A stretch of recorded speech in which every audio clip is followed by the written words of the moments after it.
Hello my friends, ലെസ് beauty ടിപ്സിലേക്ക് സ്വാഗതം. ഇന്നത്തെ എൻ്റെ പോസ്റ്റ് റോബസ്റ്റോ പഴം, നമ്മൾ പച്ചപ്പഴം, ചിങ്ങം പഴം എന്നൊക്കെ പറയുമല്ലോ. അപ്പം നമ്മുടെ ഒരു ധാരണ, ഇത് വലിയ ഗുണമൊന്നുമില്ല, രോഗികൾ കഴിക്കണമെന്നൊക്കെയുള്ള ഒരു ധാരണയാണല്ലോ. അപ്പം നമുക്ക് തിരിച്ചറിയാത്ത ഒത്തിരി ഗുണങ്ങളുണ്ട് ഇതിനകത്ത്. അത് ഞാൻ നിങ്ങളെ പരിചയപ്പെടുത്താൻ വന്നതാണ്. അപ്പോൾ തീർച്ചയായിട്ടും റോബസ്റ്റോ പഴം നമ്മൾ വാങ്ങണം, കഴിക്കണം കേട്ടോ. ചിലവർക്ക് പിന്നെ നേന്ത്രപ്പഴം അല്ലെങ്കിൽ ഏത്തപ്പഴം ഒക്കെ കഴിക്കാൻ മടിയാണ്. കാര്യം അവർ പറഞ്ഞ് കഴിച്ചാൽ വെയിറ്റ് കൂടും എന്നൊക്കെ പറയുന്ന ഒത്തിരി പേരെ എനിക്കറിയാം കേട്ടോ. അങ്ങനെ പേടി, ഏത്തപ്പഴം കഴിക്കാൻ അല്ലെങ്കിൽ നേന്ത്രപ്പഴം കഴിക്കാൻ പേടിയുള്ളവർക്കും നിങ്ങൾക്ക് തിരഞ്ഞെടുക്കാവുന്ന ഒരു പഴമാണ് ചിങ്ങം പഴം, അതല്ലെങ്കിൽ പച്ചപ്പഴം, അതല്ലെങ്കിൽ റോബസ്റ്റോ പഴം കേട്ടോ. നിങ്ങളെ എന്താ പറയണതിനെന്ന് എനിക്കറിഞ്ഞൂടാ, അതുകൊണ്ടാണ് ഈ മൂന്നും പറഞ്ഞത്. അപ്പോൾ ഇതിൻ്റെ ഗുണങ്ങൾ എന്താണെന്നോ, ഈ ഒത്തിരി ഇതിനകത്ത് വൈറ്റമിൻസ്, പോഷകങ്ങൾ ഒത്തിരി അടങ്ങിയിട്ടുണ്ട്. വൈറ്റമിൻസും മിനറൽസും. എടുത്തു പറയാവുന്നത് പൊട്ടാസ്യമാണ്. ധാരാളം പൊട്ടാസ്യം ഉണ്ട്, ഫൈബറുണ്ട്, മാഗ്നീസ് ഉണ്ട്, കാൽസ്യം ഉണ്ട്, അതുപോലെ കാൽസ്യമല്ല, വൈറ്റമിൻ എ ഉണ്ട്, ബീറ്റാ കരോട്ടിൻ ഉണ്ട്. അങ്ങനെ ഒത്തിരി, പിന്നെ ഫൈബർ ധാരാളം അടങ്ങിയിട്ടുണ്ട്. അപ്പോൾ ഇതെല്ലാം അടങ്ങിയിട്ടുള്ളൊരു പഴമാണത്. ഓക്കെ, അതുകൊണ്ട് തന്നെ നമുക്ക് ധൈര്യമായിട്ട് ഇത് വാങ്ങി കഴിക്കാം. ഈ പൊട്ടാസ്യം അധികം ഉള്ളതുകൊണ്ട് മിക്കവാറും നേന്ത്രപ്പഴത്തിലുള്ള പോലെ തന്നെ പൊട്ടാസ്യം ഇതിലും അടങ്ങിയിട്ടുണ്ട്. അപ്പോൾ ഈ ഹൃദയ സംബന്ധമായ രോഗങ്ങൾ, അതുപോലെ BP, ഹൈ ബ്ലഡ് പ്രഷർ, അതുപോലെ സ്ട്രോക്ക് വരാനുള്ള സാധ്യത എല്ലാം നമുക്ക് ആവശ്യത്തിന് പൊട്ടാസ്യം നമ്മളുടെ ശരീരത്തിലേക്ക് ചെന്നാൽ നിയന്ത്രിക്കാൻ പറ്റുമേ. അപ്പോൾ പൊട്ടാസ്യം ധാരാളം അടങ്ങിയിട്ടുണ്ട് ഇതിൻ്റെ അകത്ത്. അതുകൊണ്ട് പൊട്ടാസ്യം കഴിക്കാം, അല്ല ചിങ്ങമ്പഴം കഴിക്കാം. പിന്നെ അടുത്തത് പൊട്ടാസ്യത്തിൻ്റെ ഗുണം എന്താണെന്നോ, നമ്മുടെ യൂറിനിൽ കൂടെയൊക്കെ ഒത്തിരി കാൽസ്യം നഷ്ടപ്പെടുന്ന ചില സാഹചര്യങ്ങളുണ്ട്. അപ്പോൾ അതിനെ നിയന്ത്രിക്കുന്നതിന് നമുക്ക് ഈ പൊട്ടാസ്യം ഗുണം ചെയ്യും. അപ്പോൾ പൊട്ടാസ്യം കഴിക്കുന്നതുകൊണ്ട് രണ്ട് ഗുണമായേ. അപ്പോൾ ഈ പഴം കഴിക്കുന്നതുകൊണ്ട്, പഴത്തിൽ ധാരാളം പൊട്ടാസ്യം അടങ്ങിയിട്ടുണ്ട്. ഈ പഴം മാത്രമല്ല, പൊട്ടാസ്യം അടങ്ങി എന്ത് കഴിച്ചാലും നമുക്ക് ഈ ഗുണങ്ങൾ കിട്ടും. അപ്പോൾ ഈ പഴത്തിൻ്റെ ഉള്ള പൊട്ടാസ്യം ഉള്ളത് കൊണ്ടാണ് ഞാനിത് എടുത്തു പറയണത്. അപ്പോൾ അങ്ങനെ പൊട്ടാസ്യം ഇതിലടങ്ങിയിരിക്കുന്നതുകൊണ്ട് നമുക്ക് ഇത്രയും ഗുണങ്ങൾ ഉണ്ട്. പിന്നെ ഇതിലടങ്ങിയിരിക്കുന്ന ഫൈബറാണ്. ഫൈബർ എന്ന് പറയുമ്പോൾ നമ്മുടെ ദഹന പ്രക്രിയയെ സുഗമമാക്കുന്നതിന് ഫൈബർ നല്ലതാണ്. മലബന്ധം അകറ്റും. മലബന്ധം അകന്നാൽ തന്നെ നമ്മുടെ വയറൊക്കെ നല്ല ഫ്രീ ആകും, അല്ലേ? നമ്മൾക്ക് എന്താ പറയണേ, നമ്മുടെ നല്ല ബാക്ടീരിയ ഒക്കെ കൂടുതലായിട്ട് നല്ല ബാക്ടീരിയ ഉണ്ടാകുന്നതിനൊക്കെ നല്ല നല്ല ശോധന ആവശ്യമാണ്. അതുകൊണ്ട് മാത്രമല്ല, ഇങ്ങനെ നമുക്ക് ഗ്യാസ്, അതുപോലെ അസിഡിറ്റി അങ്ങനെയുള്ളതൊക്കെ വരാതിരിക്കാനൊക്കെ ഈ ഇതിലടങ്ങിയിരിക്കുന്ന ഫൈബർ സഹായിക്കുന്നുണ്ട്. പിന്നെ വേറൊന്നുണ്ട്, ഫൈബറിൻ്റെ വേറൊരു ഗുണം എന്താണെന്നോ, നമ്മുടെ വിശപ്പിനെ ശമിപ്പിക്കും, അല്ലേ? വിശപ്പ് കുറയും ഫൈബർ കഴിച്ച് കഴിയുമ്പോൾ. പിന്നെ നമുക്ക് ആ ഒരു വയറ് നിറഞ്ഞൊരു ഫീലിംഗ് ആണ്. അപ്പോൾ വിശപ്പ് കുറയുമ്പോൾ നമ്മൾ ആഹാരം കുറച്ച് കഴിക്കുള്ളൂ. അപ്പോൾ സംഭവിക്കുന്നത് നമ്മുടെ ശരീരഭാരം കുറയും, അല്ലേ? അതാണ് വിശപ്പ് കുറയുമ്പോൾ നമ്മൾ ആഹാരം കുറയ്ക്കുമ്പോൾ നമ്മൾ ഫൈബർ ഉള്ള ഫുഡ് കഴിക്കുമ്പോഴുള്ള ഗുണം അതാണ്. നാരുകൾ അടങ്ങിയത് ധാരാളം പച്ചക്കറികളും എന്ത് കഴിച്ചാലും നമുക്ക് ഈ ഗുണം കിട്ടും. അപ്പോൾ അതും ഈ പച്ചപ്പഴത്തിൽ അല്ലെങ്കിൽ റോബസ്റ്റോ പഴത്തിലും ഉണ്ട് കേട്ടോ.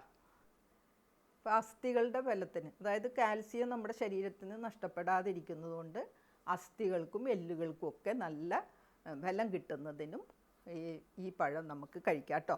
പിന്നെ ഈ പഴം കഴിക്കുന്നതുകൊണ്ട് വേറൊരു ഗുണം എന്താണെന്ന്, നമുക്ക് ഊർജം, എനർജി കിട്ടും കഴിക്കുമ്പോൾ. അതിപ്പോൾ നമ്മൾ ഏത്തപ്പഴമൊക്കെ കഴിക്കുമ്പോഴും കിട്ടുന്ന പോലെ തന്നെയുള്ള എനർജി നമുക്ക് ഈ പഴം കഴിച്ചാലും കിട്ടുമേ. അതുകൊണ്ട് നമ്മൾ കുട്ടികളെ എക്സസൈസൊക്കെ ചെയ്യുന്നവരാ, പിന്നെ എക്സസൈസ് ചെയ്യുന്നതിന് മുന്നോ എക്സസൈസ് ചെയ്തതിന് ശേഷമോ ഒക്കെ പിന്നെ റോബസ്റ്റോ പഴം കഴിച്ചു കഴിഞ്ഞാൽ നിങ്ങൾക്ക് നല്ല എനർജി കിട്ടും. കാരണം ഇതിൽ പ്രകൃതിദത്ത പഞ്ചസാരയാണ് അടങ്ങിയിരിക്കുന്നത്, അല്ലേ? അപ്പോൾ നമുക്കതുകൊണ്ട് ആ മധുരം കൊണ്ട് നമുക്ക് യാതൊരു പ്രോബ്ലവും ഇല്ല, ധൈര്യമായിട്ട് കഴിക്കാം.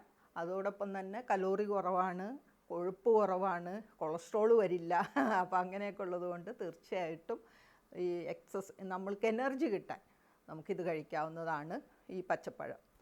പിന്നെ ഈ റോബസ്റ്റോ പഴത്തിൻ്റെ അടുത്ത ഗുണം എന്താണെന്നോ, നമ്മുടെ പിന്നെ മൂഡ് കേട്ടോ, നമ്മൾ എന്താ പറയുന്നത്, ടെൻഷൻ അടിച്ച് ഇങ്ങനെ മൂഡില്ലാണ്ടൊക്കെ നമ്മളിരിക്കുമല്ലോ, ആകപ്പാടെ വിഷാദം, ഉത്കണ്ഠ അങ്ങനെയൊക്കെ ആയിട്ട് നമ്മൾ വിഷമിച്ചിരിക്കുന്ന സമയം അല്ലേ. അങ്ങനെ ആകപ്പാടെ ഒരു മൂഡ് ഓഫ് എന്നൊക്കെ പറയുമ്പോൾ ഒരു പഴം തിന്നാൽ മതി കേട്ടോ.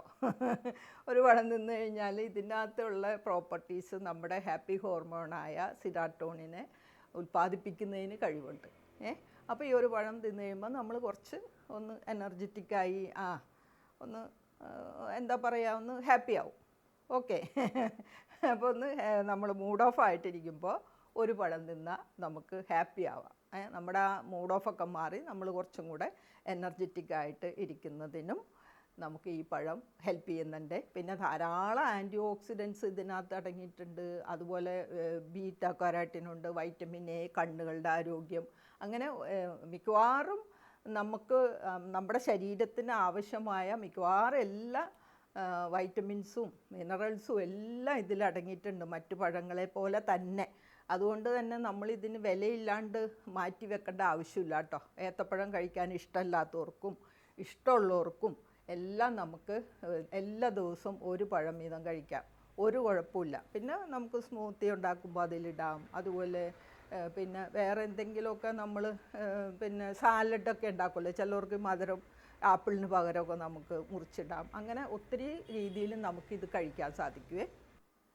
ഇപ്പോൾ റോബസ്റ്റോ പഴത്തിന് ഒരു കുഴപ്പമുണ്ട് കേട്ടോ, ഇത് പെട്ടെന്ന് അങ്ങ് പഴുത്തു പോകും. അങ്ങനെ ഒരു കുഴപ്പമായതുകൊണ്ടും പലരും ഇത് വാങ്ങാൻ മടിക്കുന്നവരെ എനിക്കറിയാം. അപ്പോൾ അത് നമ്മൾ ചെയ്യേണ്ടത് എന്താണെന്ന്, നല്ല പച്ച പഴം വാങ്ങണം.